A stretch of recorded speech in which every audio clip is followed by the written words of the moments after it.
I want you to think about the world around you for a second. The plastics in your car, the packaging that keeps your food fresh, so many of the materials in your home. They all start in the same place, Europe's massive petrochemical industry. Well, that foundational pillar of the entire continent's economy isn't just cracking, it's in the middle of an unprecedented, full-scale collapse. And look, this isn't some far-off prediction or a what-if scenario. This quote nails it. This is reality that is happening right now. A huge wave of permanent shutdowns is literally redrawing Europe's industrial map as we speak. This isn't a temporary dip, it's a deep structural reset. So, you want to put a number on it? Just how bad is it? Well, here you go. In just the last 2 years, a staggering 11 million tons of production capacity have been permanently taken offline across Europe. That is a massive chunk of the continent's entire chemical output just gone. Now, what's really fascinating here is who is making these calls. This isn't a story about small, struggling companies going under. No. These are the titans of the industry. We're talking about global names you definitely know. Dow, ExxonMobil, Shell. They are the ones strategically deciding to pull the plug on their European operations.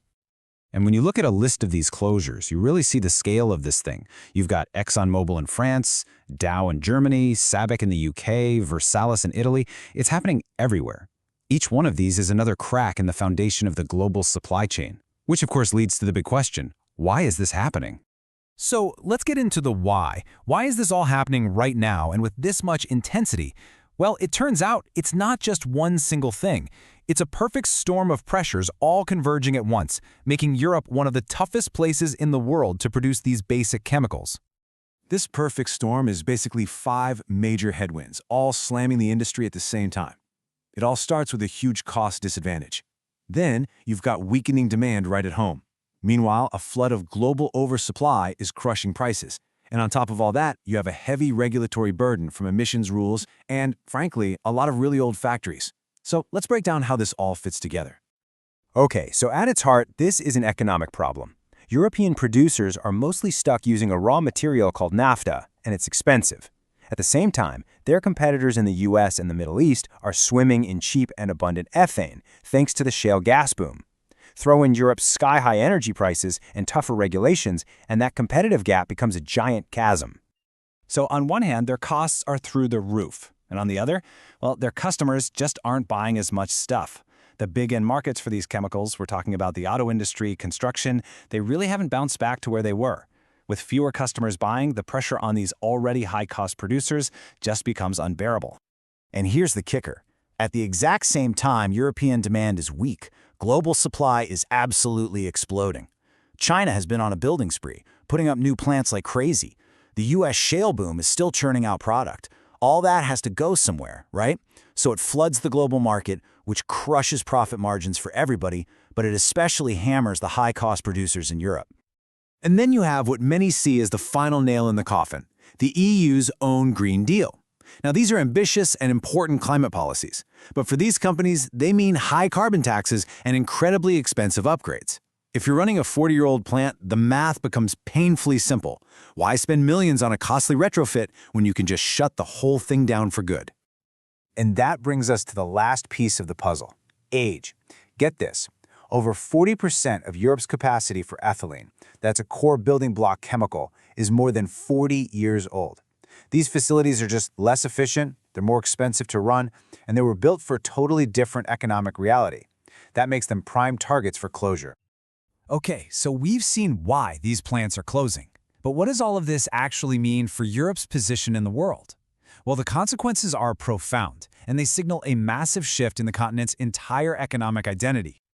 If you take away just one thing from this explainer, let it be this. Europe is fundamentally changing from a continent that makes things to a continent that buys them. It is offshoring its industrial base and becoming a net importer of the very chemical building blocks it used to dominate. You know, this didn't just happen overnight. This has been building for a while. For decades, Europe was a production powerhouse. But 2016, that was the big tipping point. That was the very first year the EU actually imported more of these basic polymers than it produced. And ever since then, that import dependency has just been accelerating. I mean, if you're a global company, the business logic is now crystal clear. Why would you struggle with a costly, older plant in Europe when you can just supply that same market from a massive, hyper-efficient facility in the US or the Middle East?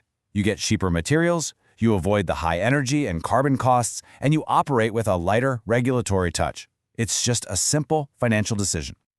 Okay, so this all paints a pretty bleak picture, I know. But is this the end of the story, or is it just the end of a chapter? Let's take a look at what the future might actually hold for what's left of Europe's chemical industry. So this is the central question that everyone is asking right now. Are we just watching an irreversible decline into deindustrialization? Or is this a really painful, but maybe necessary, transition toward a completely new kind of industry? You can really see two different paths forward. The path of decline, well, that means more closures, more job losses, and a really dangerous dependence on foreign supply chains. But there is a path of transformation. This is where Europe could pivot, focusing its investments on areas where it might still be able to lead. Things like advanced recycling, bio-based materials, and becoming a leader in a circular, green economy. So you might be wondering, are policymakers just sitting on the sidelines watching this happen? Nope, they are trying to respond. The EU has launched an action plan. They're talking about more state aid, guarantees on energy costs, and even a new critical chemical alliance to try and protect supply chains. The goal, really, is to stop the bleeding. But, and this is a big but, the consensus from a lot of industry insiders is that these measures are probably too little, too late. They're kind of like putting a bandage on a broken bone. They might ease the pain a little bit, but they do absolutely nothing to fix the underlying structural cost problem that's causing all the damage in the first place. And this right here is the single most important thing to understand about this whole situation. This is not a temporary downturn that's going to bounce back with the economy. This is a permanent, strategic realignment. The 20th century model of making chemicals in Europe, the one dependent on fossil fuels, it's over. It's being phased out for good.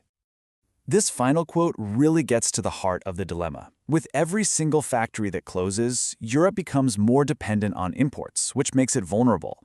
But here is the cruel irony. The very industrial base that's disappearing is the one you need to create the next generation of green technologies.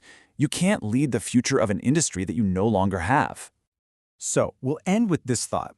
The old industrial model is contracting. The giants of the 20th century are retreating from European soil. The question that is going to define the continent's entire economic future is this: what, if anything, will rise to take their place?